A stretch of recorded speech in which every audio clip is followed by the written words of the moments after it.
All right, y'all. Today is going to be a heck of a good one. I'm super excited that Hannah said yes to this. I've been following her Instagram account. If you guys know, I love a good foodie account, and I've been following Lovely Delights for some time now. And it was just kind of like a God moment to me. I was like, I'm just going to reach out to this girl and see if she'd love to do the podcast.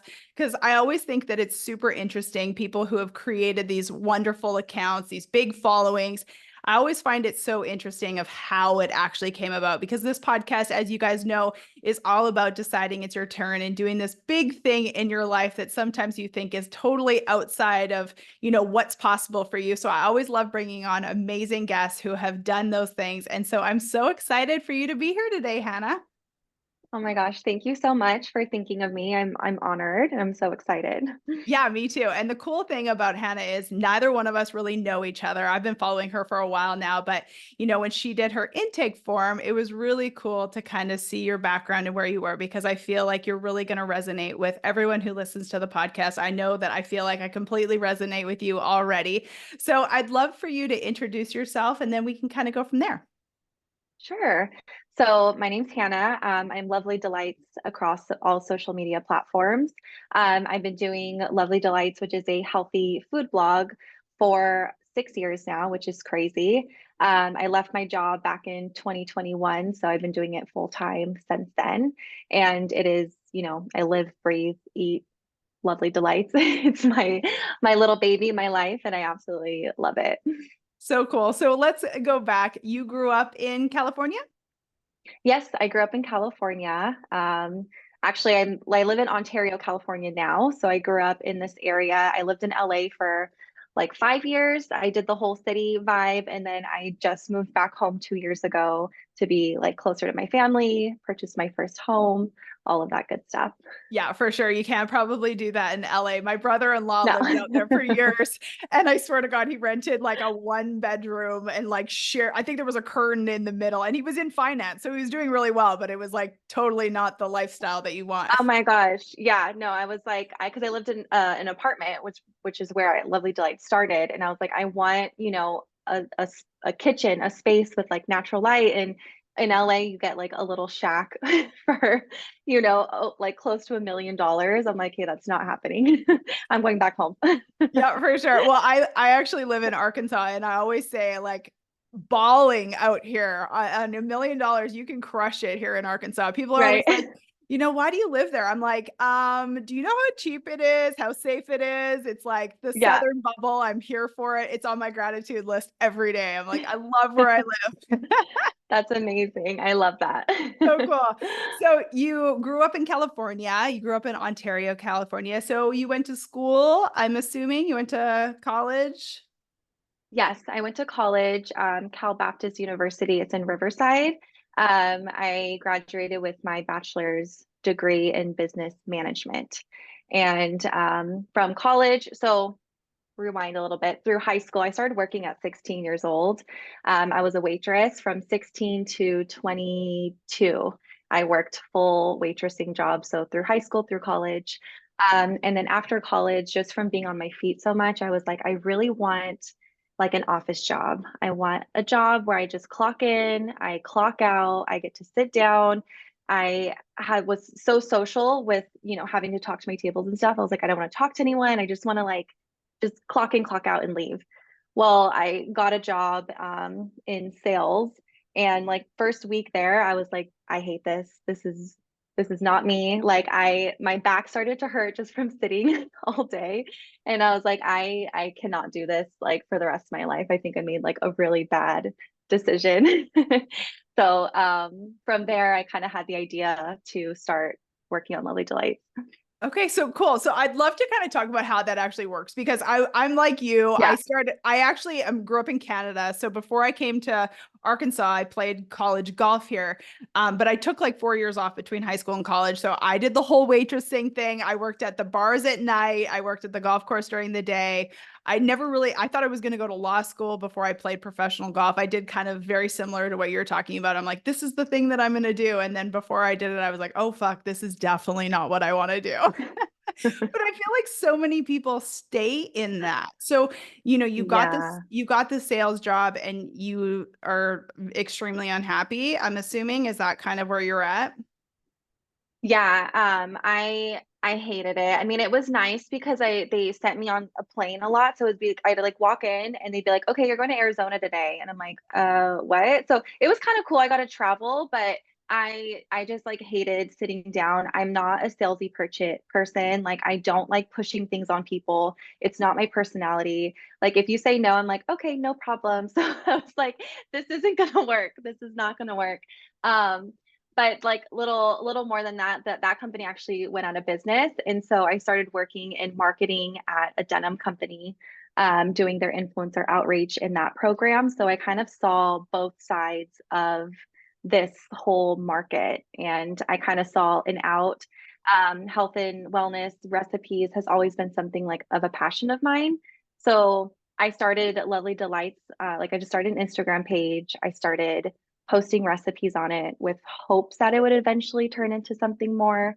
You know, you never know, but eventually it did. So yeah, it worked out. So I love that because I think that that's kind of like one of the best ways to make something super successful. Like I never got into the coaching space because I was like, I want to be a coach, but I was like, it was so organic that so many people were coming to me and they witnessed what I did. So for you, it was like you saw the side of it through the jeans company or through the denim company. And did you Right. immediately make the connection like, oh, this is something that I could do in an area in which I love? Because I just think that this is the most important part because so many people hold themselves back because they don't know step five, step, 105. But for you, it Hmm. was just like, Right. okay, I see that this is working. How can I do this for myself? Is that kind of where it was? Because I'd love to actually talk about that Exactly. part. Yeah, yeah. So I think I was doing it, I want to say for about a year. I was seeing how it worked. And again, it was an office job, office setting, sitting down all day. And I was actually commuting to LA at this point. So I was, spending 2 hours getting there, sitting for 9 hours, 2 hours getting home. I was like, I absolutely hate this. And then just working with the influencers, I'm like, okay, we're, sending them our clothes. They're taking, photos in it. They're sending it back. I was like, this is like amazing. And then I kind of started digging deeper and I saw that people were doing the same thing with food. And so I was like, okay, like there's so many different niches and avenues in this. It's not just fashion. You don't have to just be a fashion influencer. Like you can do so many things with social media. And so I just started like before I went to work, I would make a recipe. I would take it on my plate outside, literally right before I got into my car, just took a quick photo. So this is like before Instagram was like reels, it was just photos. I would jump in my car, I would eat the breakfast, and then when I got to work, I would post it. And then on my lunch break, I'd engage with people. And then I did that for like 3 years, just constant grind. It was a slow burn. And it became like a creative outlet for me too, because I was so unhappy in my job. It was something that I was like excited about and it was a passion of mine. So it became like it just drove this fire in me where I'm like, nope, I'm gonna do it. I'm gonna make it work. And it was easy. Like it was an easy work. I was working all the time. So I was working full time, working on this, but it was easy because I loved it. And it, yeah, eventually took off. Oh, that's so cool. I think that that's the most important part. I want you guys to hear this. She did it in the beginning consistently, right? You were doing it Right. every single day, Hmm. engaging with your audience. She was super consistent. She didn't quit when she didn't monetize it like the first 30 minutes. Hmm. I mean, my God, nowadays people are like, it's not working. I'm like, how long have you been Right. trying this? Like a week? No, of Yeah. course it's not working. But you were Right. willing to do it for like 3 years because you loved it and you were also figuring out what was working along the way, I'm assuming. Exactly. Yeah. So, I was making recipes in the morning. I was making recipes at night. I was making recipes on the weekends. I was working constantly. But like I said, I saw, that it worked for people. So I was like, it can work for me too. And then, yeah, it was just trial and error. I think a year and a half into it, I got my very first brand deal. And I remember like that moment, I was freaking out. I was like, it's happening. Like, oh my gosh. Like, I just was like, going nuts. But like to even get brand deals, it's hard already. So I was like, working or buying products from brands that I really liked and tagging them and showing them that like I use their product already organically. And it's a lot of, like you said, trial and error, and it's a lot of like getting turned down a lot, but you can't be like disappointed when you get turned down one, two, or three times because eventually, you won't. So it does take a little bit of like thick skin, but yeah, it's amazing. No, I love that. So, quick question, because I think that this is helpful for the audience too, is like when you had started it, were people along the way telling you, like, oh my gosh, this is never going to work? This is a silly little thing. Why are you even doing that? Because I feel like that's a big reason why most people quit. Yeah. So funny you say that. I think for the first like 6 months to a year, I didn't tell any of my friends and family that I had this page I because it love was that. kind of, yeah, it's kind of like, and it's also like you're more comfortable sharing things with strangers than you are with people that you know. So it's like I felt like this little bit self-conscious, like people are gonna judge me. And then when I did start telling people, I did feel like they were kind of like judging me because I was like, oh, she's trying to be, this food person. She's trying to be an influencer. Like you get those judgments, but it's funny enough because years down the road now, it's like, people from high school or people that followed me on my personal page, they're like, "Oh my God, you're killing it." Like it's just like such a flop. But it's true. I think that's a very normal like feeling to have. But like you just have to get out of your own way in that sense. Yeah, for sure. No, I love that.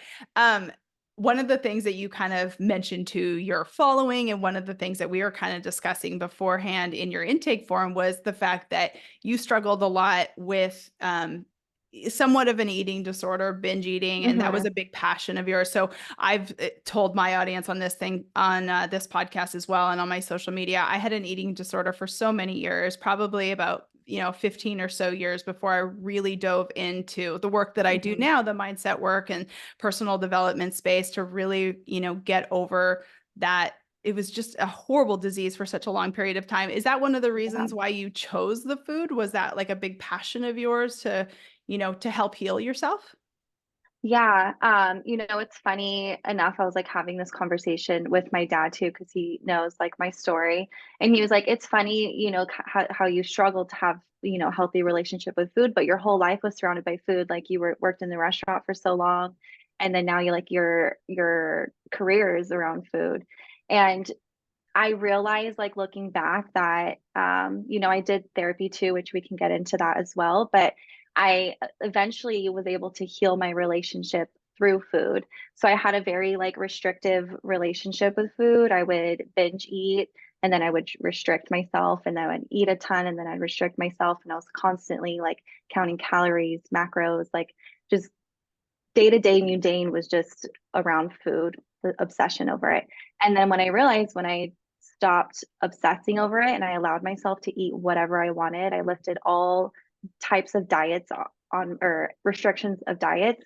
That I realized that it was never really even about the food. Like I had so much freedom where I was like, when you are constantly in a state of I can't have this, you're gonna naturally want it more.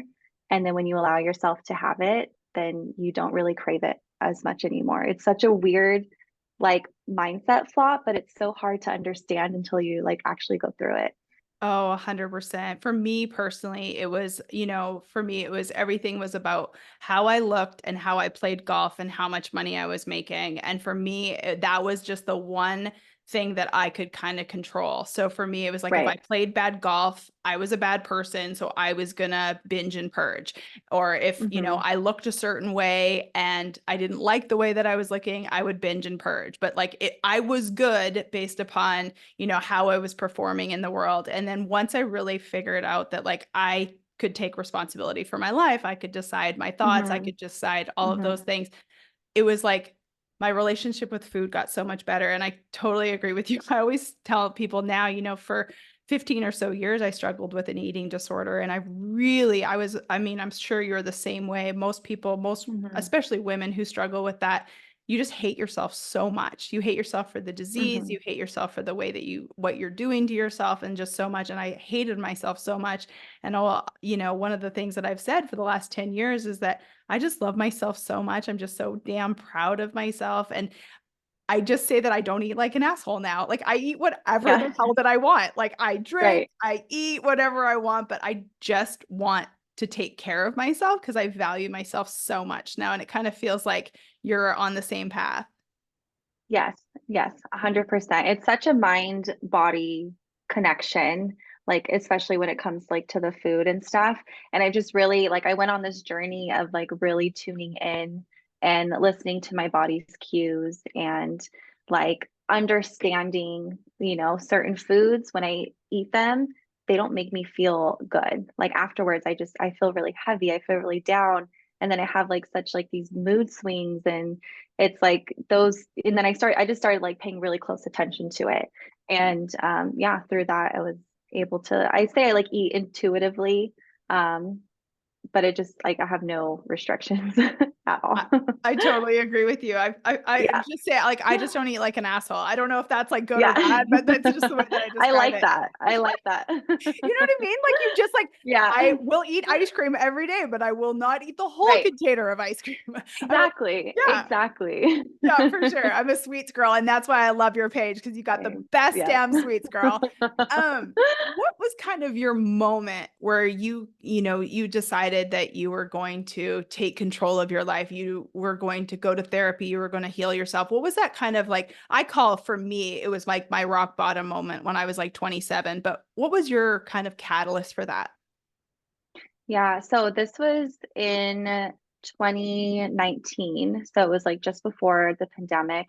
And I was going back and forth with like feeling so unhappy. I was still working my job, I was working on this. I just, my life wasn't where I wanted it to be. And I just felt this like dark cloud over me. And so I was playing around with the idea for therapy for about like a year. And then finally, when 2020 hit, I was like, you know what? Let's do it. Let's go to therapy. So I started therapy. I did it for 3 years. And it just really helped me. It totally changed the trajectory of my life in like the best way possible. Because I knew in my gut that the way I was living wasn't how I wanted to live. A little backstory, like my parents divorced when I was younger.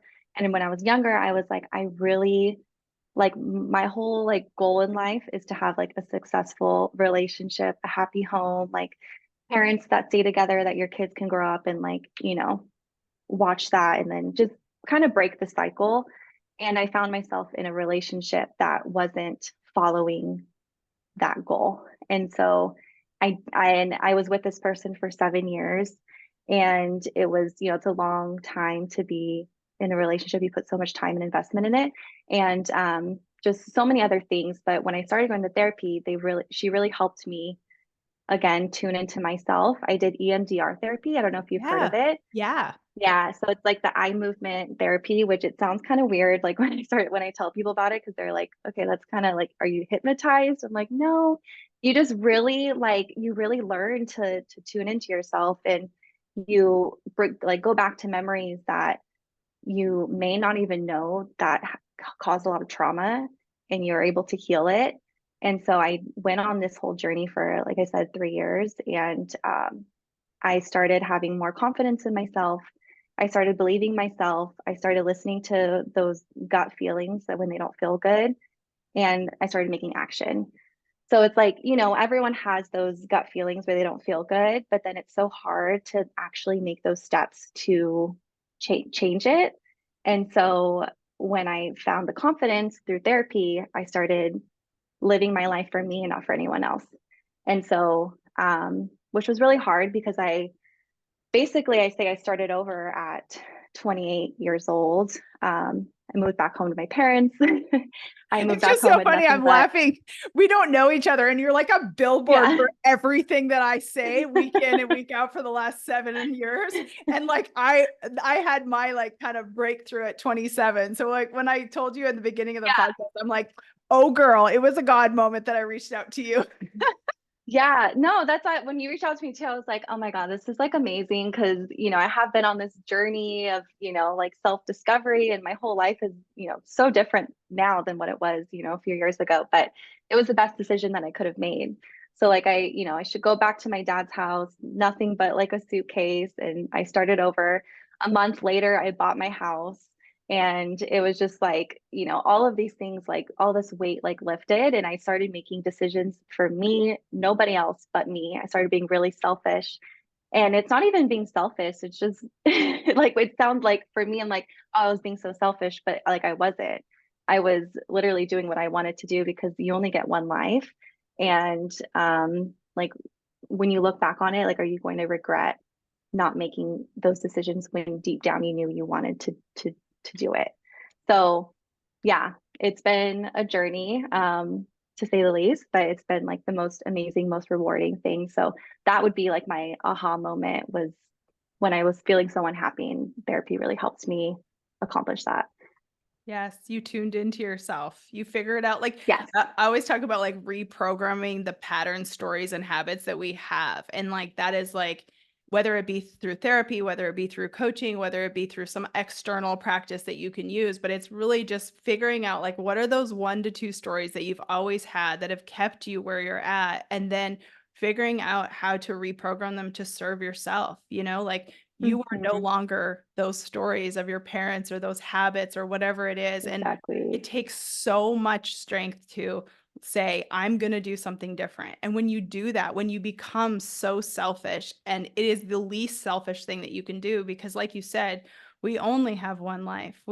And that is Hmm. our only goal. And I think if every single person on this planet was tuned into themselves and doing the thing that they're put on this planet to do, I mean, half the Right. shit we all stress out about, worry about, wouldn't even exist because we'd be so in Right. alignment. Exactly. Yeah. I just have to say it's so crazy because I'll think about it sometimes. It's like, when you're living like a life that you're not proud of, or that you're just, those feelings when you're living that, you just have these like, you just feel so like down and like heavy, and like there's just like a dark cloud over you. And like ever since I started making decisions for me, I have lived the happiest life that I have these last 2 years than I have like my whole life growing up, which is like so crazy to think, but I just feel so light. I feel so free. I feel so happy. And it's not easy. It's very hard, but it's the most rewarding thing that you can do for yourself. Yeah, it's the greatest work. It's definitely not an Hmm. easy journey for sure, but you wouldn't No, trade it for anything. And absolutely not. one thing that I always say too is that when you're doing this, success becomes easier. Do you Right. feel like that's true? Because it seems to me like now you've created, like, I don't believe, and tell me if you believe that this is true, but I don't believe you would have had the same success in your business if you would have stayed the version of yourself. Success becomes so much easier when you're in alignment. 100%. Like dead on. Dead on. It's dead on. It's so true. Because like you're able to make decisions freely for yourself. You're no longer, making decisions to fit other people's molds. And yeah, it's the most freeing thing ever. And I 100% say it that my success has been because of that. I just have been lifted and more free. So when did you decide to really go all in on Lovely Delights? What did that look like? Where were you in your journey? Because I just think that that's super interesting, because I think most people think that there's going to be this magical time, but I have a feeling it's probably going to be this, just the decision to friggin' do it. Yeah, it was. So I went back to work. It was like after Christmas. So I was like my first day back. I was so unhappy in my job. I worked with someone that we did not vibe. Like we butt heads.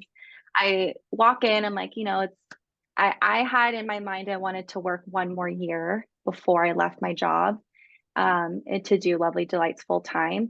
And the second I walked in, me and the other person butt heads, and I was like, nope, I'm not doing this for another year. I refuse. I was like, uh-uh. So I went home that day from work, I sat down at the computer, I kind of crunched the numbers. I was like, okay, it's going to be tight, but like I think that if I can dedicate 100% of my time to this, I think that I'll see more success versus just like 50% of the time. And so was like, okay, I got rent to pay. I got, I counted all my bills. I was like, it's going to be tight, but I'm going to make it work. I went in the next day and I quit my job where I put my 2 weeks in. And then after that, my business just took off. Yep. So it was 100% the best decision that I could have made. And I look back, I probably would have kicked myself if I stayed another year. Oh my gosh, girl, ain't that the truth? It's so true. Yeah. I usually find that like people have like these moments where it's like the universe forces them to do it. So in my Right. in my career, I remember exactly it was like the pandemic. So I was still doing the corporate golf event. So like I was still making great cash in the corporate golf space, but I remember that like when the world shut down March 17th, March 18th, in a 2-day span, I probably lost 200 to $300,000 worth of contracts. Oh my And gosh. there was like a freaking 2-day span where I was like complete ready to jump off a bridge. But that was the greatest thing that ever happened to me because I made that money Yes. back, much more in my business Yeah. because I was forced to really step to the plate. And so hopefully if someone's listening to this, don't get to the place where you're forced to, but also there is going to be that moment where God or universe just tells you like, listen, pay attention. Like you got to the office that Hmm. day and you're like, no, I'm going to figure this out. And isn't it interesting? You were willing to spend one more year there because you didn't think you could do it. But the minute Hmm. you were put the back against the wall, your business exploded. Exactly. Yeah, exactly. I will say like, if it's something you really want and you have a passion for, like regardless of what the obstacles are, you're gonna make it work. Like it's that I think we all have that in us is if we're like, if we're driven by something, if we're really passionate about it, like you're gonna find a way to do it. I've worked with hundreds of people over the years, one on one. And I will tell you, the people who have the absolute most success are the people who have to make it work. It's actually, Hmm. in my opinion, harder to go from like things are good to great than it is, I have to make this work. The Right. mother of 3 kids who has to make it work, that girl's going to make it work. You and I, who had to make it work, we're Hmm. going to make it work. It's almost like that next level of getting to that next level, whatever that may be Yeah. financially or whatever. It almost feels like there needs to be that next level gear because it's so much easier to have a ton of success when you have to versus when it's just like that next level, unless there's something else driving you. And that's why I think a lot of people who do get to that next level, it's something outside of themselves, something that they're so possessed by. My work, I'll be honest, my audience knows this. My husband's very successful. I feel like I'm possessed by this work. I feel like it's like this God thing inside of me that like it's just it has to work type of thing. And so for me, it's just that's the kind of next level.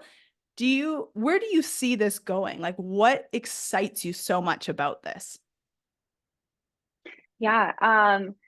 So I have created a blog aside from social media. So like my blog, and I learned, like I'm in year 6 of this and I'm still learning so much. Like that's like the kind of the scary part is like there's no rule book, there's no like class you can take, there's no like person you can like follow who's going to give you, step 1, step 2. You really got to figure it out yourself. So like I said, I'm in year 6 of this. I've been working on my blog for a really long time, and I know that blogs can be very, very successful.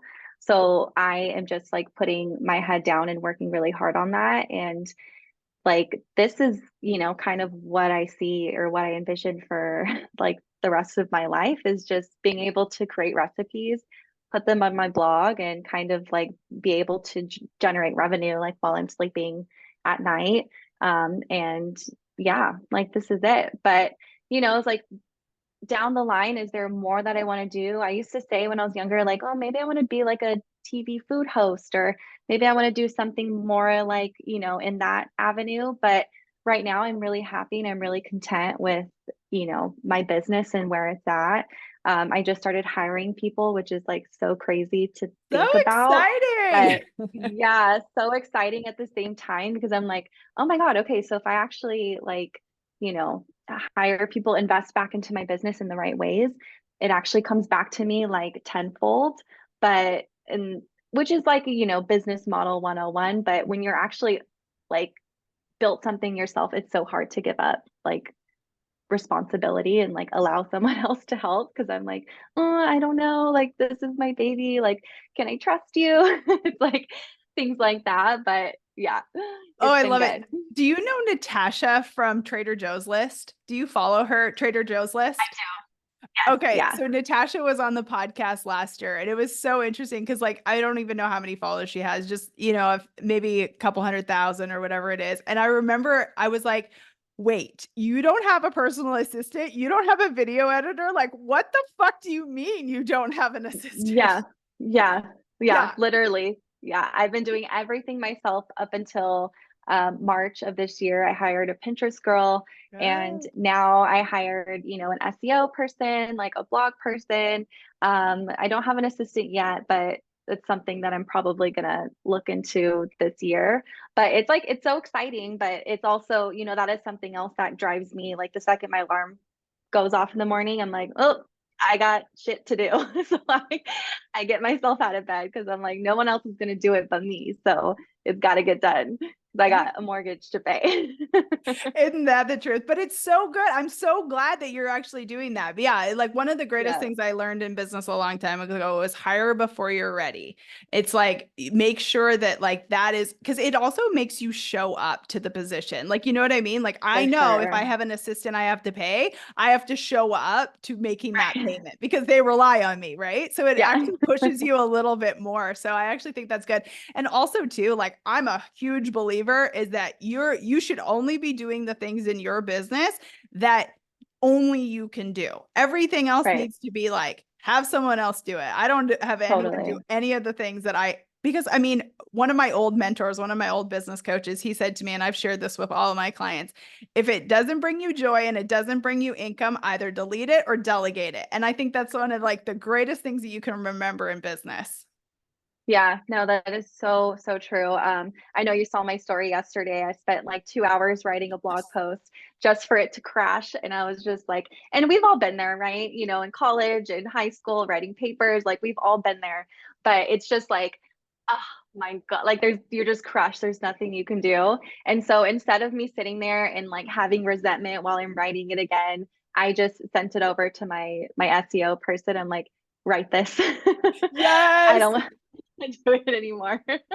So then I just, I logged off the day and I spent the rest of the day just like, you know what? It's all good. Like it didn't crush me as much as, it would have.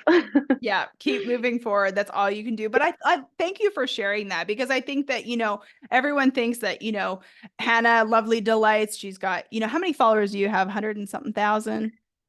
Like in the 300 Oh, range. sorry. Yeah. I apologize. No, My you're good. bad. You No, guys, you're good. 300,000, You're 300,000. good.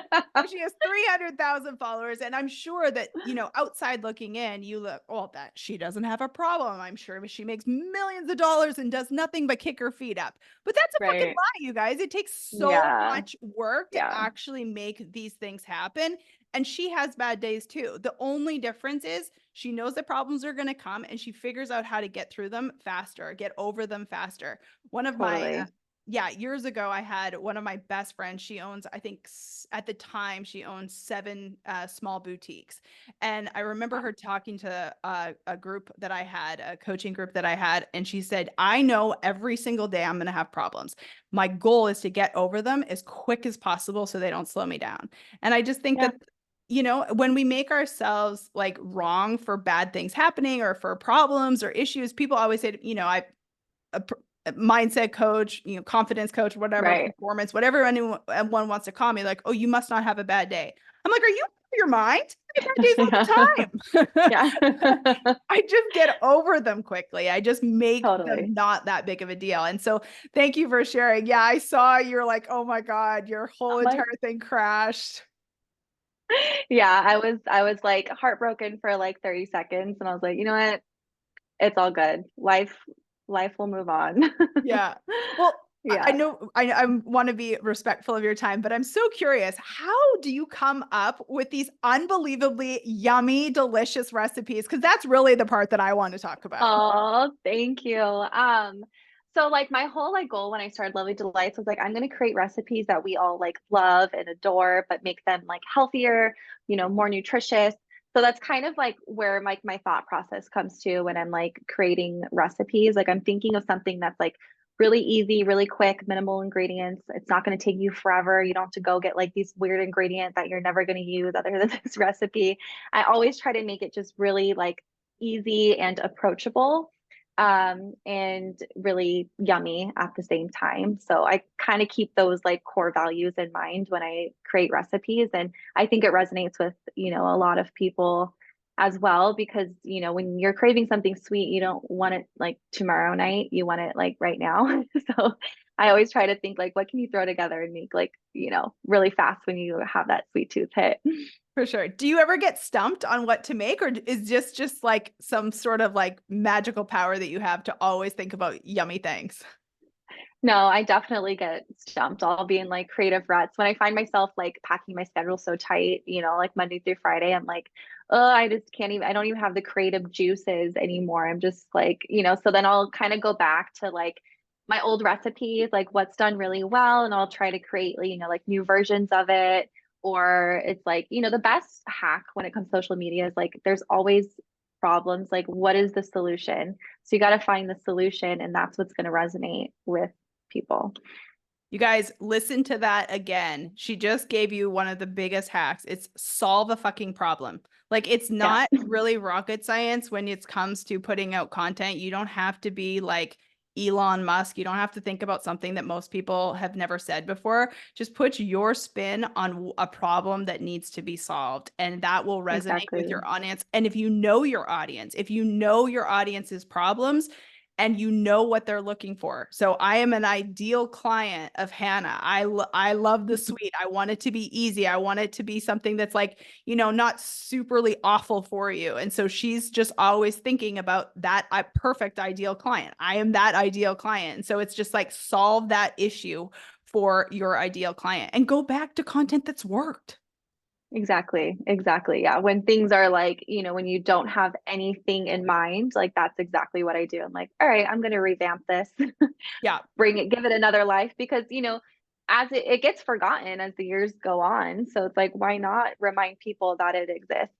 Well, yeah, and your audience only sees like 10% if you're lucky of, the I worst know. the Yeah. worst thing. So it's like you could put something out that you put out a month ago that I may never have seen or someone else Right. has never have seen, throw some peanut butter in it, throw some lemon in it, you're good, Totally. girl.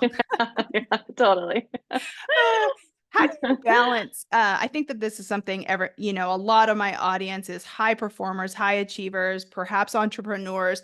How do you Hmm. balance if there is such thing as balance, but how do you Yeah. handle your personal life with your professional life, giving yourself the space to really tune into yourself, but also, you're a hustler. You've created something Yeah. that's pretty magical. So how do you do that? I always say like the work-life balance is a work in progress for me. And I think, that just comes with entrepreneurship in and of itself. But I have been, you know, trying to be really better with taking days off, whether that's, the weekend or a random day throughout the week, just depending on how my schedule works. Like yesterday, for example, when my computer crashed, I took the rest of the day. I hung out with my boyfriend on the couch. We took the dogs to the park. I didn't go on social media anymore. I just gave myself the day. And I woke up today like totally refreshed and ready to hit it again. So it's just kind of like knowing when like to stop, because when your energy is totally drained and you have nothing more to give, you cannot show up and you cannot be the best version of yourself. So it's kind of like again tuning in with yourself, recognizing those feelings and go, tomorrow will be a new day, and not pushing yourself past the point of like burnout. Oh my God, absolutely. There has never been one good idea that has come from pounding on your computer out of Yeah. stress. I Yeah. tell every one of my clients that I'm like, permission to shut it down, get outside. I Yeah. walk I have, however many clients a day, at least 5 clients a day. And I always say that, like, if I do not walk every single day at the end of the day, just to like clear my head and give myself that space, I am just like Yeah. not a good person. And my husband will definitely know if I haven't walked. Right. Right. Yeah. Like, can you get some fresh air, please, and come back? Exactly. Exactly. Well, we go on the end of the day walk together because his job is just as Yeah. stressful. So the walk is the key to you talked about a successful Yeah. relationship. We've been together over 20 Right. years. Go for Oh, that amazing. go for that evening walk together. You may not talk for half of it because you're both so Yeah. pissed off, but eventually towards the end it'll get so much better. Yeah. I love that. Awesome. So good. Well, this was so fun. Where can everyone find you? The blog, all the things. 300,000 people know about it, but hopefully we get you a few more. Yeah, it'd be amazing. You can find me Lovely Delights across all social media platforms. So Pinterest, YouTube, TikTok, Instagram, of course, and then my website, lovelydelights.com. Delights is spelled Delights, like light. A lot of people get tripped up on that. But yeah, if you listen to this and you give me a follow or send me a message, I'd love to, say hi. Absolutely, for sure. We will tag everything in the show notes. I will share it. You will share it. We'll share it with everyone, hopefully, and people get to know you a little bit more, even your audience. And thank you for sharing everything that you did today, because I think it's so important for people to realize at any moment in time they can decide it's their turn, and you have the power to create the most magical life and career. And you're a Absolutely. perfect example of that. So thank you for sharing. Oh, thank you so much. I can't wait to listen back. I was honored to be a part of this.